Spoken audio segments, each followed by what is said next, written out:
So good morning, welcome back. So today we are going to study about the lithium drug. ठीक है, lithium as you all know that it is a mood stabilizer ना. So फिर it is basically discovered by the John Cade. ठीक है, this drug is discovered by John Cade. ठीक है, it is basically excreted from the kidney directly. ठीक है, तो अगर किसी पेशेंट को किडनी डिजीज़ है या फिर रीनल माल फंक्शन है तो फिर या तो इसकी डोज को हम कम कर देते हैं या फिर ये वाली ड्रग ये नहीं देते. क्यों? क्योंकि ये नेफ्रोटॉक्सिक होती है एक तरह से देखें तो. नहीं, ये एक तरह से नेफ्रोटॉक्सिक नहीं होती क्योंकि देखो ये ड्रग हमारा किडनी के थ्रू एक्सक्रेट हो रही है.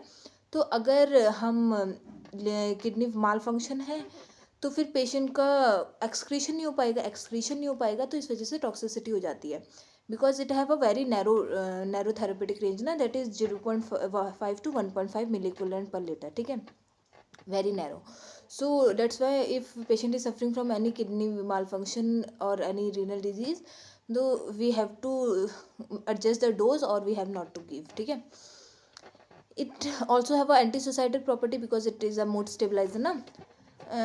In last class we have studied about the paradoxical suicide. You remember ना, अगर ना जैसे हम किसी को पेशेंट को शुरू करते हैं एंटी डिप्रेशन ड्रग ना, तो फिर पेशेंट का डिप्रेशन कम होता है तो एकदम से उसके अंदर एनर्जी आ जाती है. Then he or she will go have a power or have a enough energy to attempt suicide. This is known as paradoxical suicide. ठीक है, थेरेपेटिक रेंज क्या होती है लिथियम की? 0.5 to 1.5. ठीक है, अगर ना मेनिया है, एक्यूट मेनिक एपिसोड में 1 to 1.5 होती है थेरेपेटिक रेंज इसकी.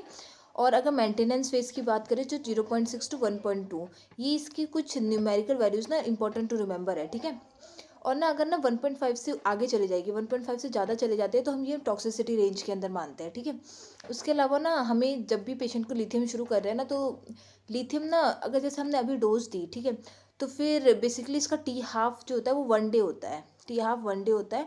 तो फिर जब हम ये स्टार्ट करते हैं ना ड्रग, जैसे हमने उसको आज शुरू करी है ड्रग, तो फिर आफ्टर 5 days और we can say that on the 6th day we have to monitor the serum lithium level of the patient. ठीक है, उसके अलावा जैसे अभी पेशेंट ने 5 या 6 दिन बाद अभी उस पेशेंट ने ड्रग लिया. ठीक है, सपोज 5 AM को पेशेंट ने ड्रग ले ली. ठीक है, अगर 5 AM में बच्चे पेशेंट ने ड्रग ले ली तो अब हमें दोबारा टेस्ट कब करना है? ठीक है, ऐसा नहीं इमीडिएटली टेस्ट करेंगे. After a 12 hour we have to do test. 30-40 minute आगे पीछे हो सकता, 30 मिनट आगे 30 मिनट पीछे हो सकता है, but after 12 hour we have to test. ठीक है, इसके एडवर्स इफेक्ट्स क्या होता है? एडवर्स इफेक्ट हम ना इसी वर्ड से याद करेंगे, LITHIUM. ठीक है, एल से इज लॉस ऑफ हेयर और लॉस ऑफ एपिटाइट. पेशेंट में suffer from the loss of hair और लॉस ऑफ एपिटाइट. ठीक है, उसके अलावा इंक्रीज इन ल्यूकोसाइटोसिस. ल्यूकोसाइटोसिस होता है, इंक्रीज इन ल्यूकोसाइटोसिस होता है. उसके अलावा ट्रेमर्स होता है पेशेंट को. ठीक है, ट्रेमर्स होता है तो उसके लिए हम कौन सी ड्रग देते हैं? प्रोपेनोलॉल देते हैं पेशेंट को. ठीक है,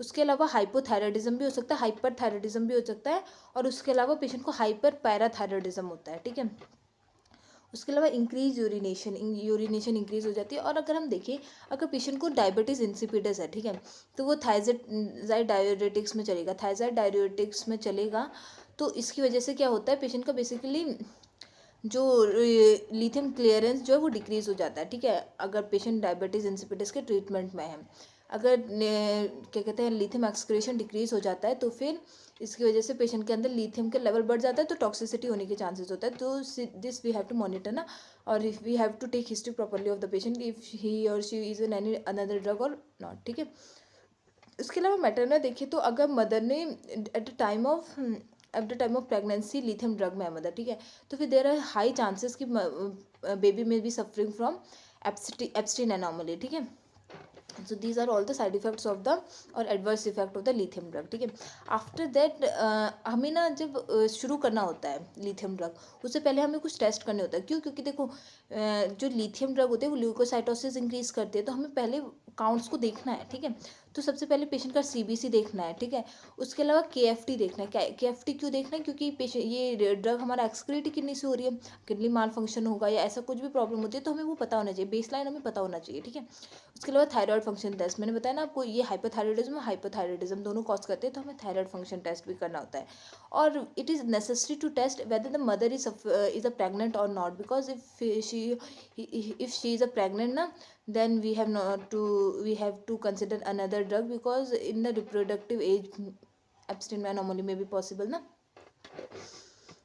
Then body treat देखो, एक तरह से हम देखें ना, बॉडी ना बेसिकली लिथियम को सोडियम की तरह ट्रीट करता है, ठीक है। सो फिर डिहाइड्रेशन हो गया, वॉमिटिंग हो गया, फास्टिंग हो गया, इन सब में ना लिथियम लेवल बढ़ जाता है। मतलब अगर ना देखो, जैसे जो हमारी बॉडी है वो is taking lithium as a sodium, ठीक है।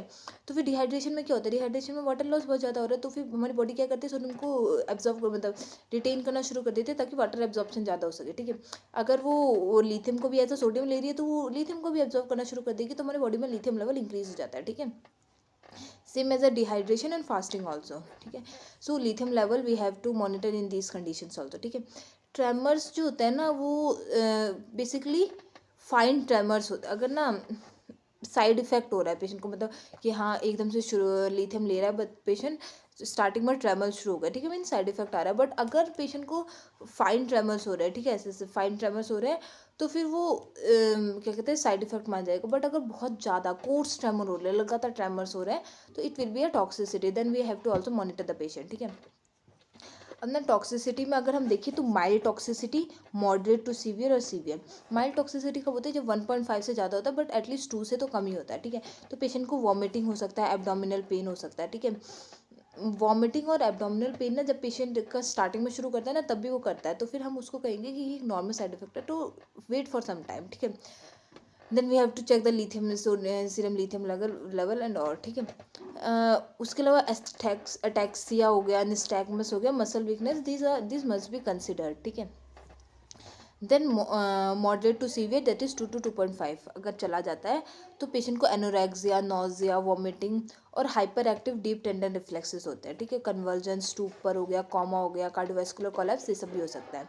अगर सीवियर हो गया, ठीक है, सीवियर कंडीशन में पेशेंट को कन्वर्जन आने, जनरलाइज कन्वर्जन डिसऑर्डर होने लग जाता है, ठीक है।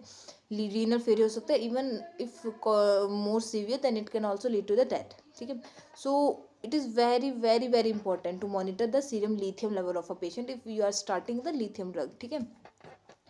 देन मैनेजमेंट, अब ये साइड इफेक्ट हो रहा है पेशेंट के अंदर, तो सबसे पहला हमारा स्टेप होता है लिथियम को स्टॉप करना है, ठीक है, because it is a dangerous and having a narrow therapeutic range ना। So first our first and utmost step is stop that drug, ठीक है। Then correct hydration means patient का हाइड्रेशन, अगर पेशेंट डिहाइड्रेटेड है या फिर डिहाइड्रेशन की वजह से भी होता है ना, मैंने बताया था सोडियम लिथियम को सोडियम की तरह कंसिडर करता है, तो हमें डिहाइड्रेशन को करेक्ट करना है, ठीक है। अब हमारा जो अनएब्जॉर्ब्ड लिथियम होगा उसको रिमूव करवाना है पेशेंट का, ठीक है। उसके अलावा पॉलीग्लाइसरीन ग्लाइकॉल पैक सैशे आते हैं, ठीक है, वो हमें पेशेंट को देने हैं। वो उसके अलावा ना अगर सीवियर है, बहुत सीवियर, अब देख लो 4 मिली इक्विवेलेंट से ज़्यादा चला गया, तो अब the last end the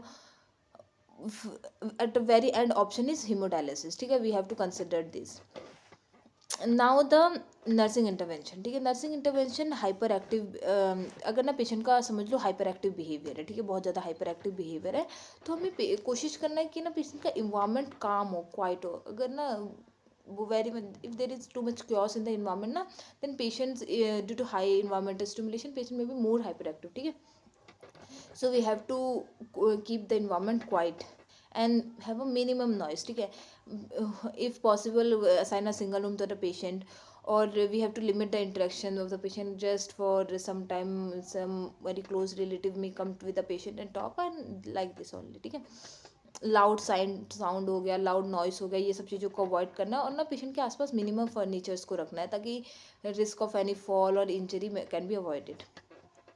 any hazardous object को भी अवॉइड करना, और पेशेंट को थोड़ा सुपरविजन में रखना है, क्योंकि पेशेंट हाइपर एक्टिव है तो एनीथिंग में भी पॉसिबल ना, तो कोशिश करना है कि कम से कम हजार्डियस ऑब्जेक्ट हो पेशेंट के आसपास, और patient is under the supervision. Medication हमें देनी है एज एडवाइज्ड, ठीक है। उसके बाद अब पेशेंट का हम देख रहे हैं मेनिएक वॉयलेंट है, बिल्कुल बहुत ही ज़्यादा वॉयलेंट हो गया patient, then we have to consider that the environmental stimuli will be very low of the patient, और हैजार्डियस ऑब्जेक्ट तो हमें रिमूव करनी है। उसके अलावा पेशेंट को ऑब्जर्व करना रेगुलरली और एनकरेज करना वर्बल कम्युनिकेशन के लिए, क्योंकि अगर पेशेंट वर्बली कम्युनिकेट करेगा his feelings can be ventilated out ना। देन वी हैव टू काम the patient and attribute to the calmness by providing a soothing environment to the patient na. Then we have to keep the patient under supervision, ठीक है। If required अगर ना patient is extremely violent, ठीक है, तो फिर या तो पेशेंट को मेडिकेशन या फिर रिस्ट्रेन करना है, but after the advice of a doctor only, ठीक है। न्यूट्रिशन पेशेंट का, क्योंकि पेशेंट बहुत हाइपर एक्टिव है, तो फिर nutrition status should also be good, because patient में भी ड्रेन ना। सो हाई प्रोटीन डाइट देनी है पेशेंट को, हाई कैलोरी डाइट देनी है, बेसिकली अगर हो सके तो फिंगर फ्रूट्स देने हैं, ठीक है। So this was all about the lithium drug and revise it complete properly ना। और ना one thing you should also consider ना कि पेशेंट अगर कोई ऐसा एक्टिविटी कर रहा है बहुत ज़्यादा दौड़ने की या फिर physical activity, a person who is on lithium drug, हाँ, तो फिर बहुत ज़्यादा स्वेटिंग होगी तो सोडियम का लॉस होगा, तो at that time also patient में suffer from the lithium toxicity. तो पेशेंट को एनकरेज करना है कि आप हाई सोडियम ज़्यादा लो डाइट में। सोडियम मतलब एक मिनिमम, मतलब एक नॉर्मल सोडियम अमाउंट लेना है, ज़्यादा से ज़्यादा पानी पीना है, हाइड्रेटेड रहना है, ठीक है। So this was all about the lithium, you have to revise it once again, then it is not that typical ना, ठीक है। So till then revise it, bye bye.